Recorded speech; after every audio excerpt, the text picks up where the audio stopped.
Hello, everybody. It's me, Julian Ickham, and the reason I am making this video is to explain who we are and why we are taking over the park.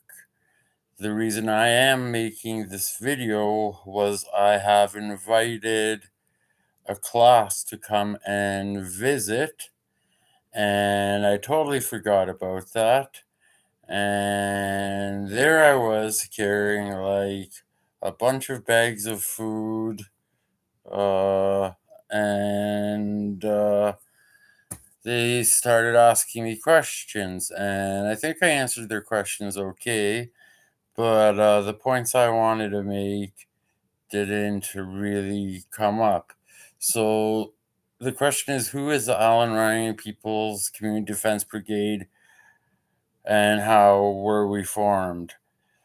Now, the reality of the situation is our movement has a long history, not under this name, but under a variety of names.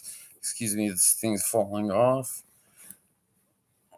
And basically, like, the idea is the creation of dual power. Now, what do I mean about dual power?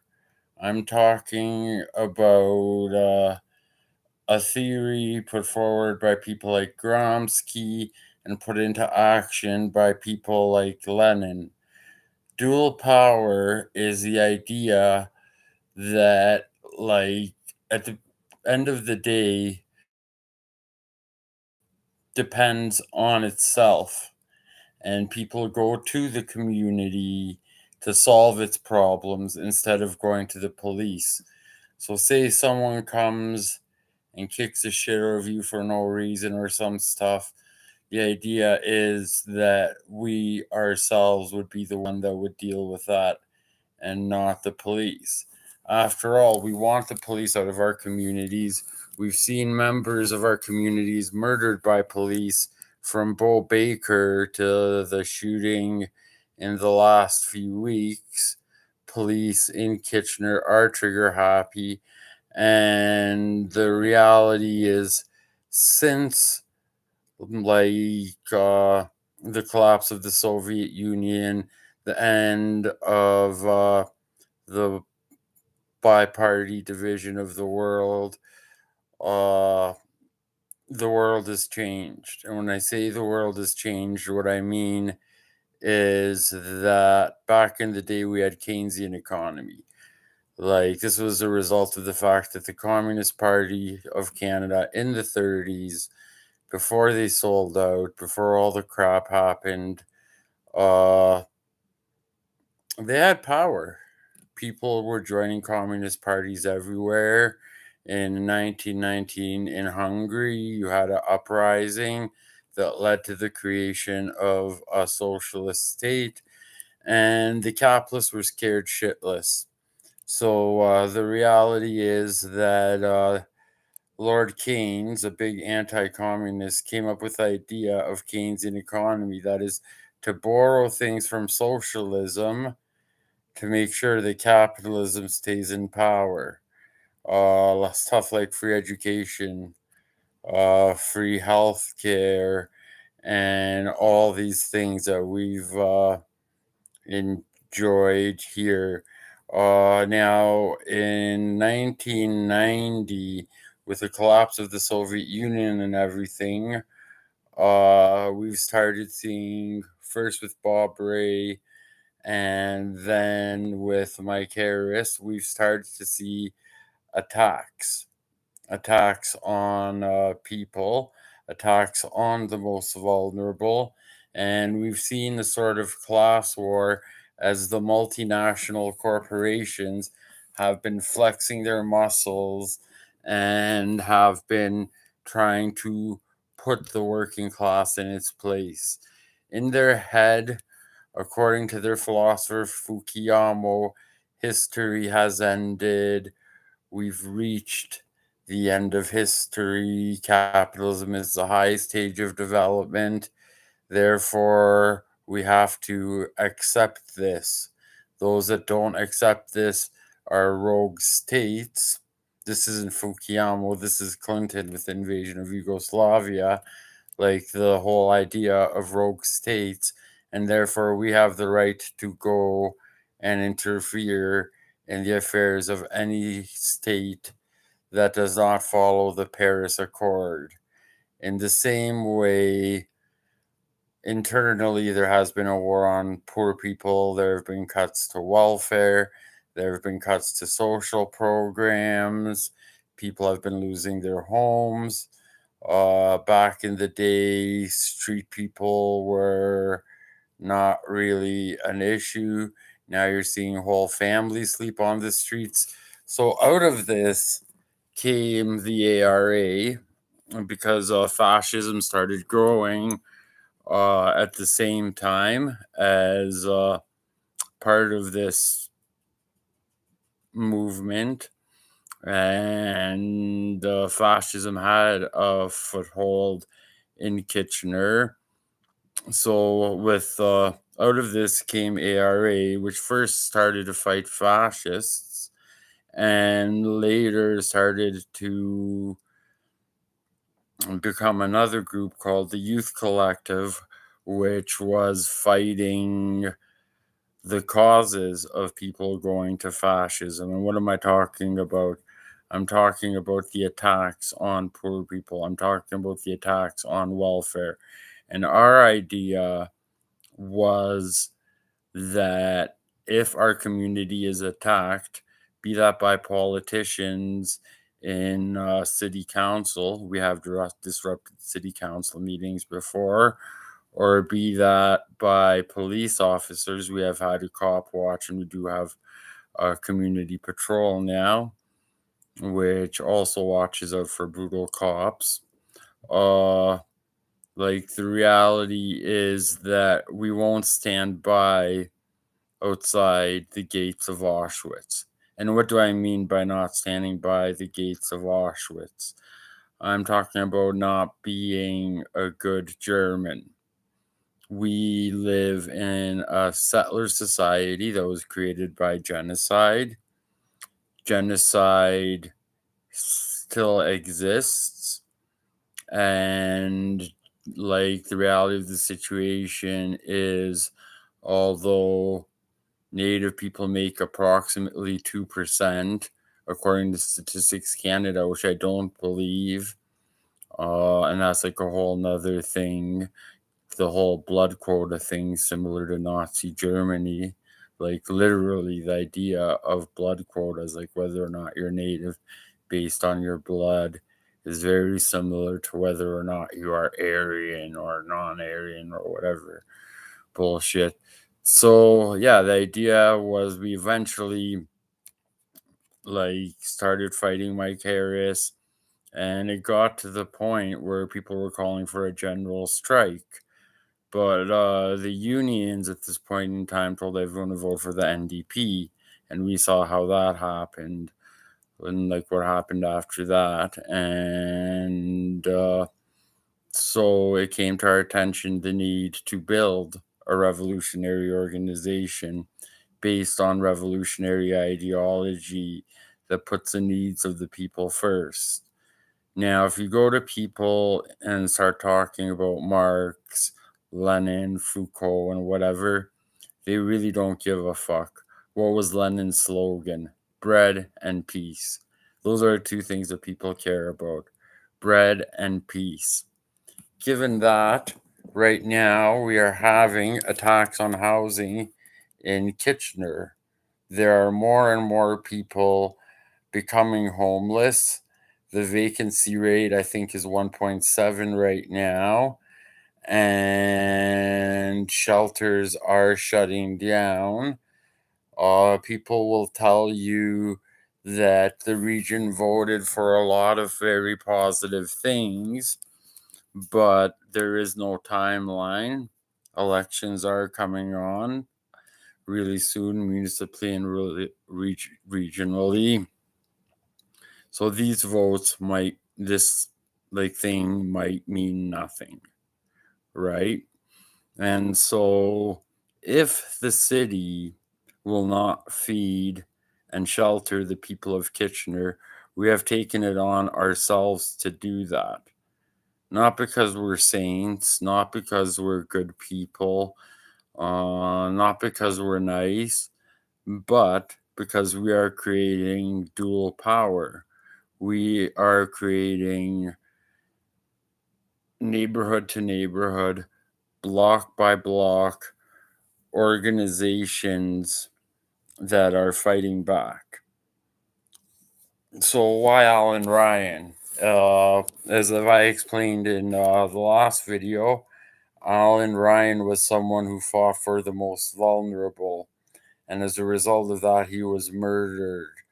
We thought when we changed our name again, we thought it would be good to take on that mantle and take on the ideology of Alan Ryan, which is an ideology of fighting for the rights of the most exploited and fighting against exploiters on the street. Because the fact of the matter is, you have exploiters in the capitalist class, but you also have exploiters in the criminal world. A lot of people have this glorious view of the proletarian, or because of the Frankfurt School of Thought, they'll try to replace the proletarian with this and this and this when they see whatever and say the proletarian isn't relevant anymore, which is really like a bunch of bullshit. Uh, the proletariat is relevant, and the lumpen proletariat is part of the proletariat. Many of the people in the street are part of the proletariat because they are working to make money, whether that be getting cans to the beer store or sex work or whatever. They are still doing productive and reproductive labor. And, anyways, we think it's really important to remember who Alan Ryan was, what he did, and what he died for. Now, what are we doing in the park? The reality, there's several reasons why Victoria Park. Queen Victoria was a mass murderer. Let's get that out of the way. The British Empire was an empire built on atrocity, built on murder, and built on genocide. Here we've had the residential schools, we've had the so called Indian Wars, we had the hanging of one of our greatest Republican leaders, Louis Riel, at Red River for trying to create unity between Indigenous people, Métis, and French people, and whoever else was around Red River that believed in a republic. So we have chosen Victoria Park as a symbol. Basically, like, we agree with those that want to change the name to Willow Park, and we agree that, like, imagine if Germany put up a statue of Adolf Hitler and talked about the creation of the Volkswagen and all the positive things that Hitler did for his people. Well, genocide is genocide is genocide, right? So Victoria Park is named after a genocider, and it has a statue of a genocider. Furthermore, it's where the rich people go to get their photos taken, where they go to get married, and that sort of thing. And one of the things that's been happening with COVID is that poor people are being pushed out of downtown. And this has been, the COVID virus has been used for this. Like, after the whole COVID thing, all the small businesses in the downtown are shut down. All that operates are businesses aimed at the Google Techs and that crew, and the building of condos. Poor people are pushed out. Uh, Store owners, particularly like the middle strata store owners, the small store owners, were pushed out, and instead they was replaced by condos and marijuana to those marijuana stores. Uh, so this is like very important that the one last place that is supposed to be common, that is supposed to be for the people, be common and be for the people. And we're not going to hide, we're not going to be invisible. We think that it's important to support this action, not only for supporting the demands, which are very important, and I think people should read the 16 demands, 13 demands, sorry. In any case, the point is that when we go and have a tent city on Madison, or when we go and have a tent city in Sandhills Park or someplace else, no one is paying attention. By going to Victoria Park, we are getting rid of the invisibilization of poor people. We are showing the people that we exist, that we have a right to exist, and that we will resist attempts to destroy us. What do I mean by attempts to destroy us? During the COVID virus, many services to poor people were shut down. Uh, Many poor people were criminalized. Uh, and Like, it was an excuse. It was an excuse. And yeah, like, we're in Victoria Park. We're not going to let them make us invisible. We're not like we're not going to go away so they can enjoy their fancy uh condos and walk through the park that's so beautiful. No, we exist. We have a right to exist. That means we have a right to a decent home, housing fit for a human being. We have a right to decent work. We have a right to decent food, not food that's expired from the food bank. So this is who we are, well, and why we're taking part in this. Feel free to take, like, I don't know, to message me or call me or drop by the park. We need donations. All of this is coming out of our own pockets. None of it is coming from the city. And I think at one point in time, we might call on a municipal and regional debate at Victoria Park to hold these politicians, so-called Victoria Park, to hold these politicians accountable, because they're not accountable to no one. And like, look where that's got us. Thank you very much. Bye.